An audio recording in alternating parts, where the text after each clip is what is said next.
Hi, Edie. Welcome to the show.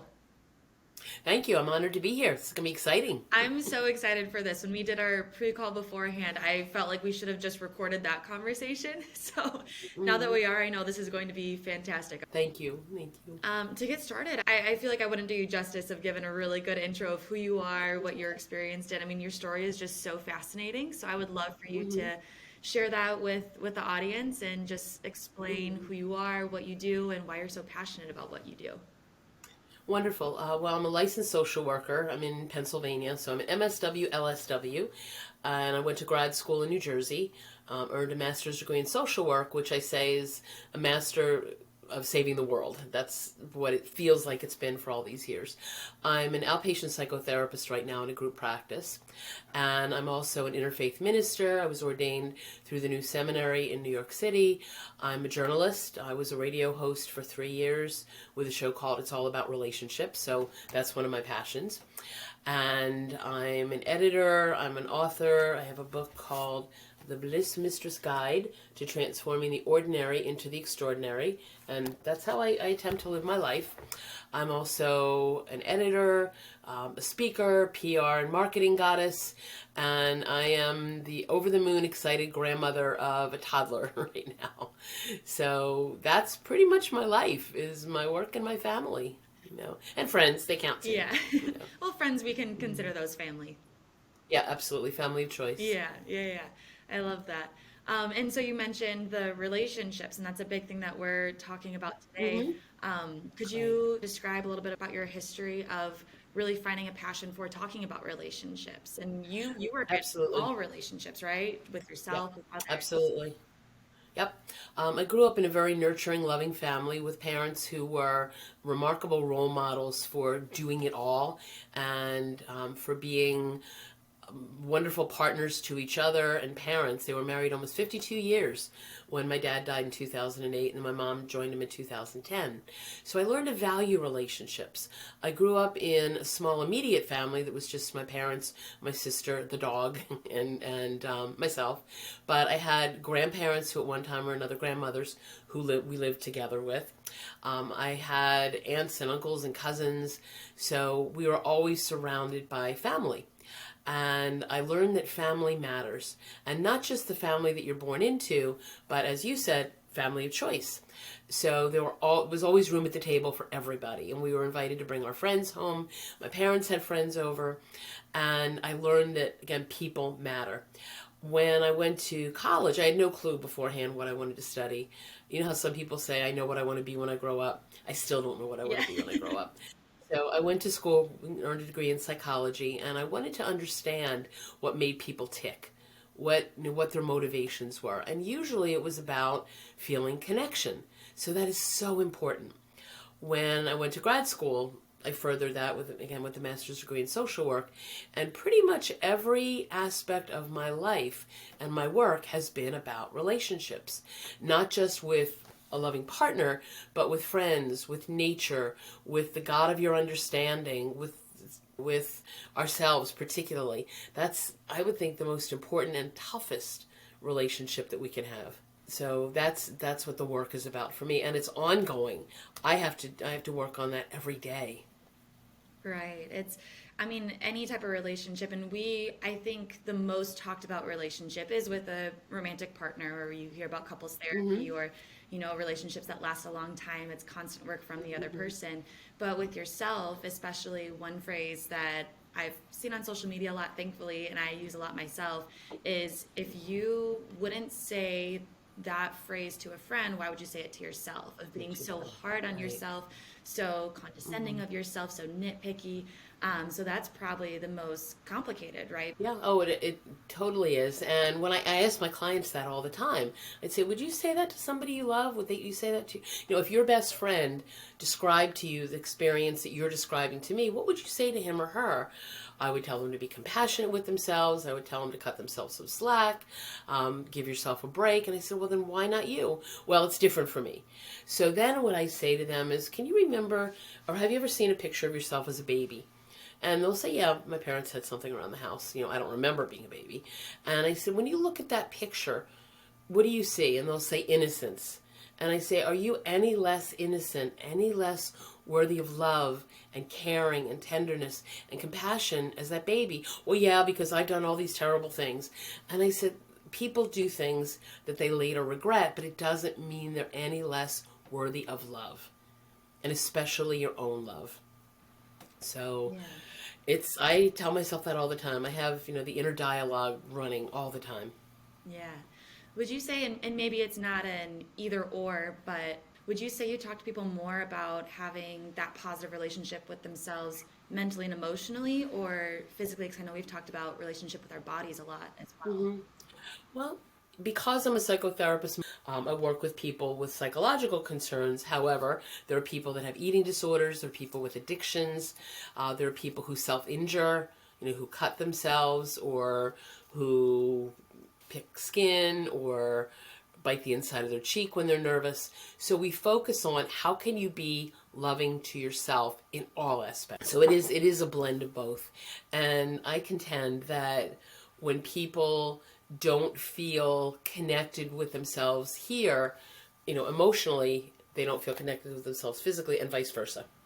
And so everything you mentioned, there's so much that goes into that, and I'm sure there's so much of digging deep and past traumas or even current traumas, we could say, of just what we Hmm. see in the world and the messages that we're constantly receiving. So when you initially start talking to someone about improving the relationship with themselves, I mean, where do you Hmm. begin? That there's so much involved with that. Well, I asked them to tell me their story. Initially it's an intake, so I'm asking them questions about their history. And inevitably, when people talk about past trauma, I'll say, well, how does that impact on your life now? What are you noticing in your body? How do you hold yourself? How do you move through the world? Because the body is expressive. So if I have clients who are depressed, often they'll walk around with their heads down, or they don't make eye contact with the people in their lives. If they're experiencing social anxiety, it's the same thing, that they don't often face the world like we are right now. We're looking at each other face to face. And I know it's kind of weird because when I first started doing Zoom calls, maybe the same was true for you, the camera is up there. It's up at the top of the screen, and we have to make it look like we're looking at the person, but if I'm looking at you, I'm not looking at the camera. So it is kind of weird. But I asked them, when I was doing sessions in person, I would ask them sometimes to stand up and show me how they stand, show me how they walk, because that impacts a lot of how they interact with the world. When there's high school students, for example, I'll say, how do you walk through the hallways? Either like this, or they're looking at their phone. They're not, if they're dealing with anxiety and depression, they're not often looking at the other people because they sometimes don't want to be seen. Now, since the pandemic started, and we're recording this during the pandemic, wearing a mask, we can't make the same kind of contact that we would. So part of our bodies are covered, but I make sure that I smile with my eyes. I make sure that I make eye contact with people that I pass. And when I'm in a group, with other people, I make sure that I smile at them and make eye contact with them. So that's how I teach people. It's okay. Show me how you I hate to say be in the world. Show me how you are in the world. Show me how you interact in the world. And that's such an interesting point about masks too, because as a coach, I constantly have my mask on, and I'll look at people, and usually I'd give them like a little smile. I add a nod in so they know like, yep, you're doing good. Or I Hmm. do lots of hand motions. But there's been times where my face is covered, and I give a small smile, but probably not enough to smile with my eyes. And I realize afterwards, well, I just looked like I just stared at them, just blank face, and they probably had no idea what I Right. was thinking Right. because they can only see half my Hmm. face. Now vice versa, but it sounds like just general awareness with the body is kind of what an Yeah. initial step is just even realizing how we are setting ourselves up to be received in the world. Is that a good way Hmm. to phrase that? Yeah, that's part of it because a relationship is about reciprocity. What you say, what I say, how we interact with each other. Because when you put yourself out there in the world, you're not sure how you're going to be received. So you put yourself out there, hopefully, in a way that says, I'm receptive. I want you to let me in. My doormat that my son and daughter-in-law got me said, you're about to be hugged. Now, there haven't been too many people that I've hugged since the pandemic began, And that's another piece of work that I do that we can talk about as well.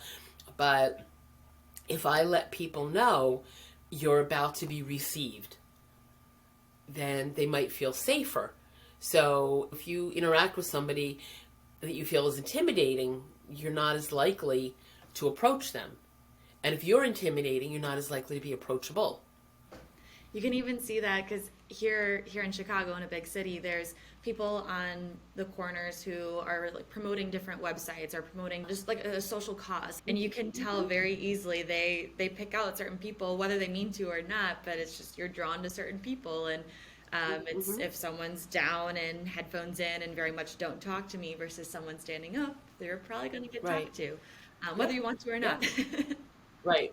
Yeah. So then, once people are aware of how they come across in the world, how does that relate to them, how they relate to themselves and how they think about their own bodies and their own, whether it's insecurities or however we dive into that?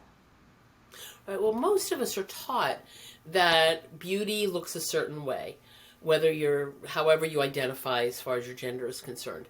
But an attractive person, we're taught, looks a certain way, has a certain body image, has a certain shape, size, configuration.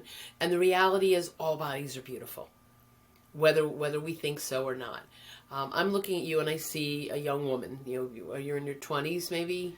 Yep. Yep. Yep, okay. I'm 63. I'm old enough probably old enough to be a grandmother.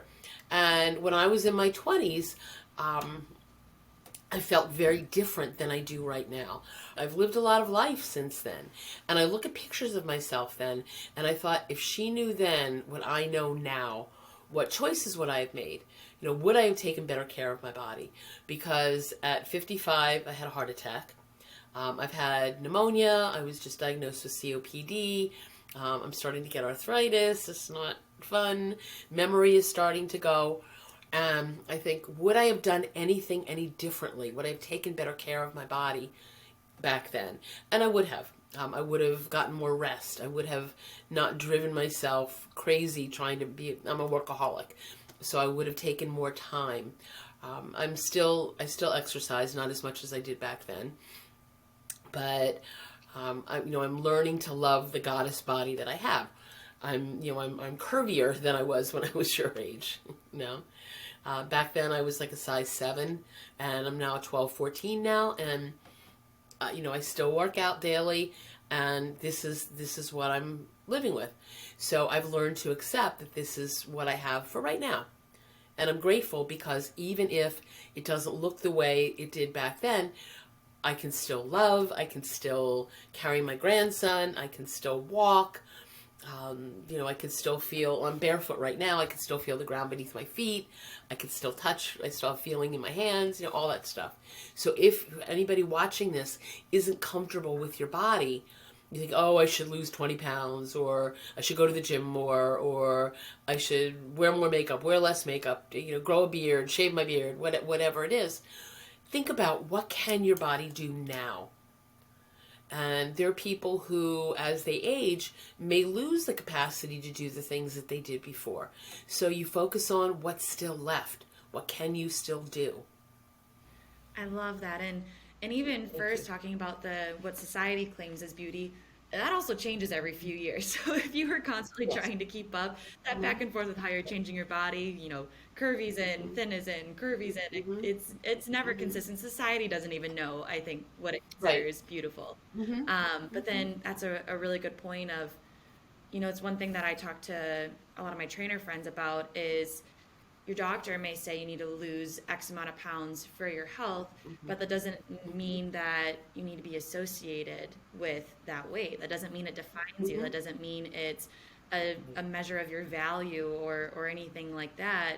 Losing weight for health is one thing. So you can, as you said, how do you take care of your body for that longevity so it feels better and you feel stronger and the abilities are, what is your goal for that health and losing weight? Because aesthetics, that has no measure of your value. Right, absolutely. And then earlier this week, I actually talked with a woman who as a doula and an expert with helping women postpartum. And that was one thing she mentioned, a focus on what your body is able to do now of caring for a new life. And so there's so many stages that our bodies go through, especially as women, in different ways to love ourselves. Could you speak on that a little bit, of just the, Sure. throughout all the changes in life that we go through? Oh, absolutely. When we're young, we're given a certain set of values that have to do with what an attractive person looks like. I was probably a hippie from birth. I remember in my teens, back in the 1970s, the style was long hair, wrap skirts, and clogs. And I remember my mother saying, "You look like you just got off the boat." Meaning my grandmother was a Russian Jewish immigrant, and she probably dressed like that, although not with clogs. And I said, but I like this, and this is the style, so this is what I'm going to wear. And back then, tie dye, fringe. If you have friends or parents who are hippies, that was the style. And I grew up, my mother was an Avon representative, so she always had makeup in the house that I got to play with. But I wasn't allowed to go out with a whole bunch of makeup on. And they wanted my parents raised us to be kids, but ladies first, to be a lady. And I thought, what does that mean? How do we identify ourselves by our bodies? I'm a cisgender woman. And part of my work is with LGBTQ clients. And some of the clients that I'm working with or have worked with over the years have been in transition to claim the gender that they really feel they are, that they really know they are. So we talk a lot about that. Like, if your body, if you were taught that your body, however it was beautiful, was strong, was powerful, would it matter? And for some people it does. For some people they say, well, this is just who I am. And we could do a whole other thing on gender identity. But if you knew that your body, again, was strong, was powerful, could do things that were just absolutely extraordinary, would you doubt how you look? I remember when I was in elementary school, there was a girl that had a birthmark that covered her entire face. And I remember her putting makeup over it, but you could still see it. And the good thing is, I don't recall her being teased about it. That I don't know if it was the culture of the school or she just had such a dazzling personality that people didn't comment. It was certainly noticeable. So fast forward to 2013, and I developed shingles. It was around now, actually. And my entire side of my face, the left side of my face, was covered with lesions. My eye was swollen shut like that. And I thought, oh my God, what if I look like this forever? How will I go through the world with that? And I thought, you're not going to, and it's going to be okay. But I thought, what would it be like if I had some kind of disfigurement, or what the world would see as a disfigurement? And I said, well, I'd have to cultivate the inner beauty. So I think part of our work as journalists, as people, coaches, therapists, is to invite people to embrace their beauty in whatever form it shows up in. I remember my father saying that my mother was the most beautiful girl in the world, no matter what. She lost weight, she gained weight, she was constantly on a diet. Weight Watchers, Jenny Craig, I forget what some of the other ones she was on. There were times when she wore a size 16, there were times that she wore a size 10. And he loved her all throughout that. And if we see ourselves in that same light, then we're going to be beautiful no matter what. Yeah, I love that. So we know our hair color and certain things are noticeable to other people, but a lot of times the things that we notice that we view as disformities, or whether it's, acne or something, a lot of people don't even notice those things, right? Right. And they become larger than life for us. Back to when I was talking about adolescents, if they have social anxiety, I said, imagine you're walking down the hallway in your school and you can see thought bubbles above people's heads. What do you think would be in there? And I said, would they be the same things you're thinking? Like, oh my God, I've got a zit. Or I have a date tonight and I look horrible. Or I just got my period and I'm bloated. My hair looks awful. And I said, if you knew that other people had the same anxieties, the same insecurities that you do, would you feel more confident about yourself? Because when people feel like that, they think nobody else would understand. Nobody else knows what I'm going through. And they do. We all do. Right. And so much so that a big reason that people aren't noticing these things on you is because they're so focused on Yep. themselves and the anxiety that they have for Yep. themselves. That's what I said. Yep. Hmm. That's exactly, yeah. And some of the most beautiful people I know are not classically beautiful. Hmm. And we're taught as we age that we're not attractive. One of the dearest people in my life is 88 years old, my mentor, Dr. Yvonne Kay. And she never thought she was beautiful as a child because she was told she wasn't. And I've seen pictures of her as a little girl, and she was adorable. But she was told that she wasn't. Now at 88, she is covered, total sleeve of tattoos. And to look at her, I think, my God, she's beautiful. And I wish she could see that in herself. And when I look at people who say they doubt that they're attractive, I say, can you really, think of somebody who loves you. Think of somebody who thinks that you're beautiful. Can you see yourself through their eyes? And if they're spiritual, if they're religious, they'll say, how do you think God sees you? Can you see yourself through God's eyes? Yeah. And especially as you mentioned, having parents who are in such a loving relationship. But again, if Mm-hmm. it's romantic, it could be friendship. That validation is Mm-hmm. always okay to ask Right. for. If words of affirmation are Mm-hmm. one of your love languages and it Oh, means a yeah. lot for you to hear Mm-hmm. that, but then it's also a level of telling it to yourself too. Yeah, yeah. I mean, that's the touch and words of affirmation are my top two. Mhm. But what I would say about my parents is that they spoke all of the love languages fluently. Yeah. They were able to do that. And as my cousin said, they set the bar really high. I have never had a relationship like theirs. But having the relationship with yourself, it sounds like, Mm-hmm. maybe that could compare to that because one phrase that you said when we talked a couple weeks ago that I absolutely loved was, you pointed to a few of your wrinkles and a few other things, and the phrase that you used was, I earned this goddess body. I earned Yep. everything that you Mm-hmm. see, all the things that come with age. I earned Right. that. And that Mm-hmm. phrase, that word earn, that has stuck with me in the last couple of weeks. And I've repeated that a few Mm-hmm. times to several of my friends, whether it was pregnancy or to my mom or Mm-hmm. Yeah. anyone, that you earn the body that you live in. Right. And the idea is we can still make changes, either subtle or major changes. If there's something if you want to feel rested, get more sleep. Now, that's not always easy. I was somebody that resisted naps when I was a kid. Since the heart attack, I love naps. I take them whenever I can. I used to say that sleep was highly overrated, and it's not, because when we're sleeping, we're not just resting our bodies, we're resting our brains. And there's a correlation between cardiac disease and not enough sleep. So I was burning the candle at both ends till there was almost no wax left. Mhm. And I imagine some of your clients do too, that they're trying to juggle it all, trying to do it all, be it all, and we just can't. Oh, The human body does have its limitations. absolutely. I feel that most of the time I have to coach my clients to slow down and take a break versus motivate them to work out and do things. Right. Yeah. I mean, I remember when I was in cardiac rehab, I used to push myself beyond what they thought I should, and they would say, slow down. And they would also tell me, don't talk and work out at the same time. I said, you don't understand. I talk for a living. I have to be able to walk and talk at the same time. And I remember seeing a bumper sticker that said, it's not sweat, it's liquid awesome.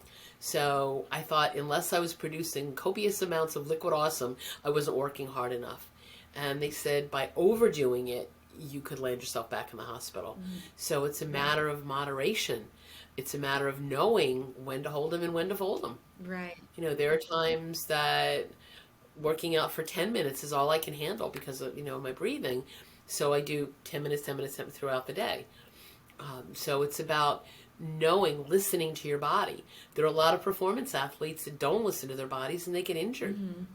I had a You know? huge low back injury several years ago because I wasn't listening to my body and made me retire from a Right. sport I loved early. And I Yeah. actually coach a group of people. They're primarily in their 60s to 80s who come to a class that I lead every single day. And the constant thing that I hear is, oh, my body can't do this anymore. Oh, I have to get moving to, which thankfully they have, a great motivation just to move their bodies. They know any type of movement is good.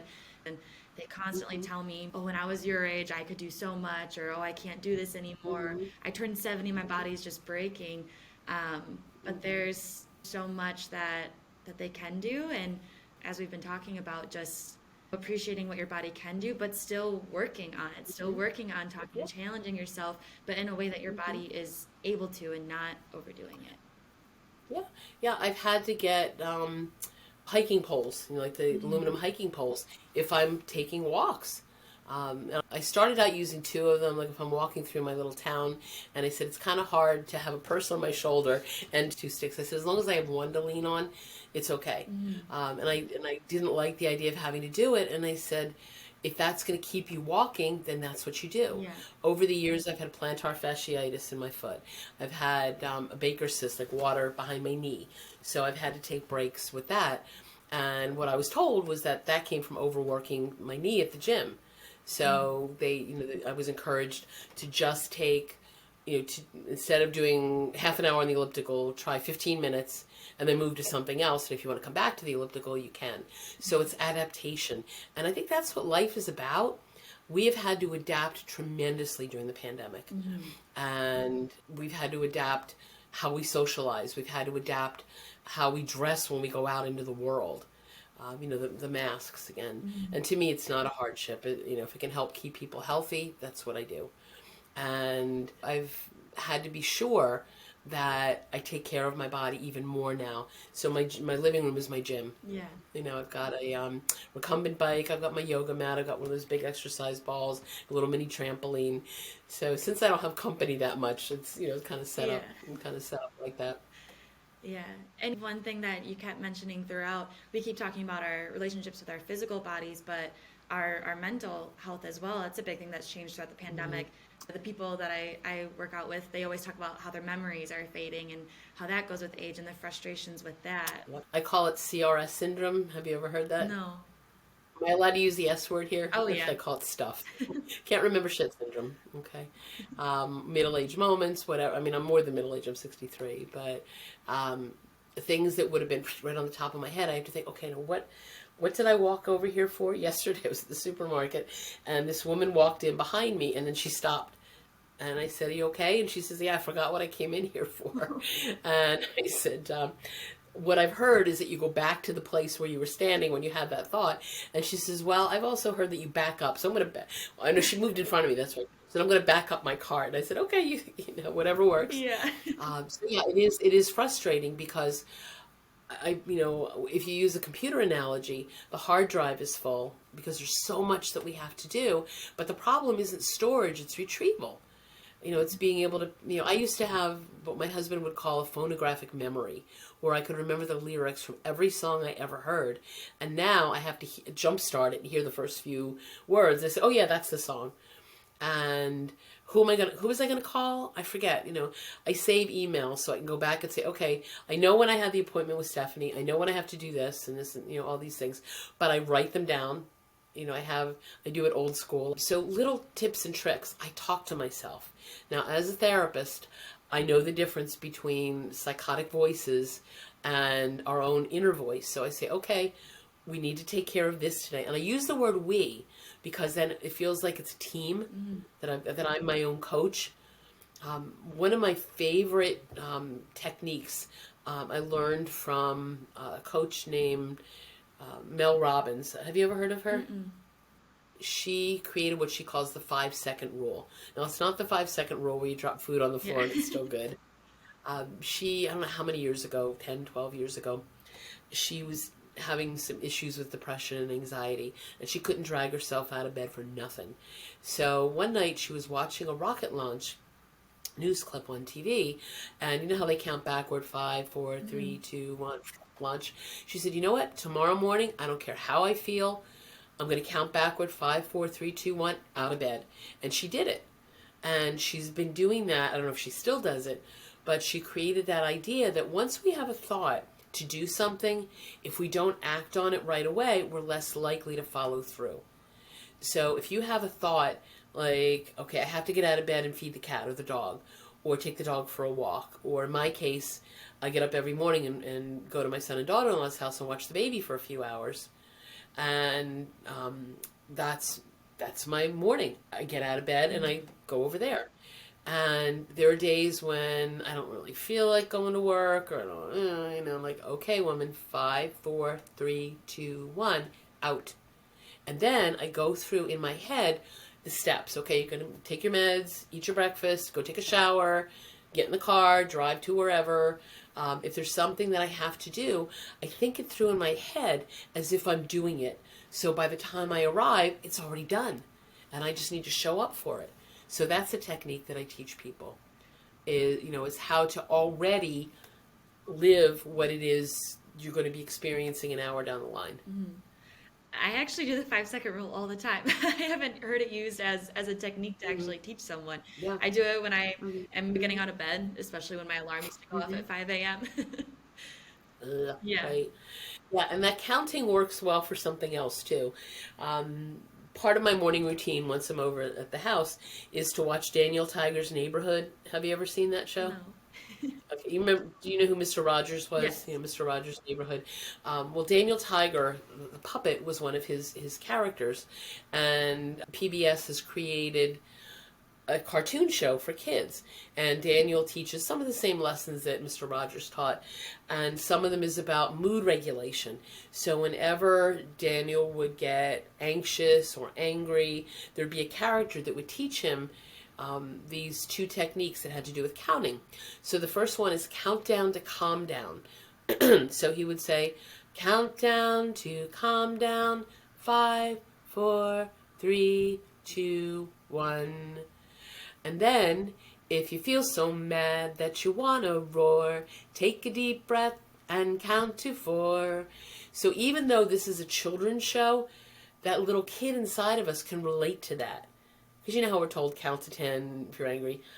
But it might work, but if you make it playful and you add music to it, our bodies, our minds accept it better. I actually, because I've heard the, count to 10 or, take a big breath and things like that to calm down, but associating it with things that we had learned as children, it almost brings it back to basics for us, which that's used in so many things. Even sports is what I relate it to, is the teams that win are the teams that are really good at the basics and bring it back to it's not the fancy techniques, it's not overcomplicating things, it's just how we initially started and just the basics of what we've learned and bringing it back to childhood. Right. Yeah, I remember when I was a child, I was on a swim team from the time I was 11 till I was 18, and then I coached for 3 years after that. And one of my favorite techniques was to visualize being there on the starting block, hearing the whistle blow, leaping off, starting kicking, swimming, whatever. I learned to meditate when I would swim endless laps in the morning. And I connect that now, where if there's something particularly that I'm anxious about, as I said, I walk my way through it and I can calm myself down, because usually when people are anxious about something, there's a physiological, heart pounding, palm sweating, jaw clenching, lightheadedness, twisted butterflies in your stomach. And if you can walk yourself through it, your body gets the message that it's okay, it's going to be all right, you got this. Yeah. So it helps to be your own cheerleader, your own yay-sayer, as opposed to naysayer. I was just about to say, it sounds like these are all techniques, no matter what stage of life that we're in, that these are things that we can do to initially calm ourselves down and then remember some of these words. Again, the phrases that I love, you keep using the word goddess. My goddess body, and just respecting yourself in every stage of life, and I love it. Are there any parting thoughts or any final words you would really want, if people took 1 or 2 things away from this conversation that you really want to? Sure. The idea is that you have to live with yourself 24/7 for the rest of your life. So wouldn't it be a good idea to learn to like the person or love the person in the mirror? To accept that this is who you are, and if you want things to change, then there are some things, there are some techniques that you can use. I remember, how many years ago? a little more than 20 years ago. I was meeting with a friend who's a psychologist who's since died. And we were having a conversation about all the changes I wanted to make in my life. And he would say, "Dear heart," which is what he always called me, "can you love and accept yourself as is?" And I said, "Well, I guess I have to." He says, "No, no, no. Are you willing to accept yourself as is?" So I sighed and I said, "Okay, I'll give it my best." So when I got home, I wrote down the words "as is," and I put them up on the wall in my office, my therapy office where I was working. And my clients would come in and they'd ask me about it, and I explained it. So when I left that job and I moved to another one, I put the paper in a box. Well, when I got to my new job, the paper was all crumpled. And I thought, oh, I should print out another one. And I said, nope, as is. So I stuck it on the wall, all wrinkled and crumpled. So, I ask people to remind themselves that they can love and accept themselves as is, even if they feel like crumpled up pieces of paper. So that's where we go from here. Thank you so much, Edie. If anyone has questions, or if they've just been loving the things that you were talking about on this podcast, what's the best way for them to reach you? I'll absolutely put your book in the show notes as well. So if anyone's interested in wonderful. that, I will link Thank that. you. Thank you. So yeah. Yeah, my website is www.opti-mystical, mystical.com. Where that came from is that several years ago, I got a message that said, "You're not just an optimist, you're an optimistic who sees the world through the eyes of possibility." I'm also on Facebook, very active on social media. It's the way that it's especially important now to be able to reach out to people. So I appreciate tremendously the opportunity to speak to your viewers and listeners. Thank you so much. I'm so excited for everyone to listen to this podcast. Thank you so much, Edie. My pleasure.